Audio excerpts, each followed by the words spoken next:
এই দিন আমার আম্মু ভাবছিল বাড়িতে একটু পোলাও আর দেশি মাংস রান্না করা হোক, তো যেই ভাবা সেই কাজ। এদিকে আমি বাইরে এসে দেখছি আম্মুর সবকিছু রেডি, রান্না বসিয়েও দিয়ে দিয়েছে। তো আমাকে আম্মু বলছিল চালগুলো একটু ধুয়ে এনে দিতে। আমি চালগুলো ধুতে চলে গেছিলাম। চালগুলো ধুয়ে একটু পানি ঝরাতে দিয়েছিলাম। চালের পানি ঝরিয়ে নিলে রান্নার অনেক সুবিধা হয়। এই কাজগুলো শেষ করার পর আম্মু আমাকে আম এনে দিয়েছিল। এই আমগুলো মূলত আমাদের নিজেদের গাছেরই আম।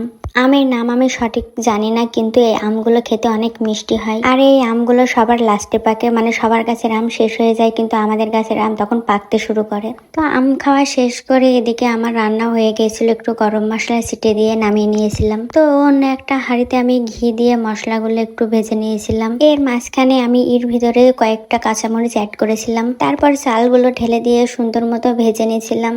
চালগুলো ভালোভাবে ভাজার পর এর ভিতর পরিমাণ মতো পানি দিয়ে এগুলো শেয়ার করতে করতে এই যে আমার রান্নার ফাইনাল লুক, আমার রান্নাটা হয়ে গেছিল ততক্ষণে। এই রান্নাগুলো দিয়ে আমি রাতে খাওয়া দাওয়া শেষ করছিলাম। তো এই ছিল আমার আজকের ভিডিও।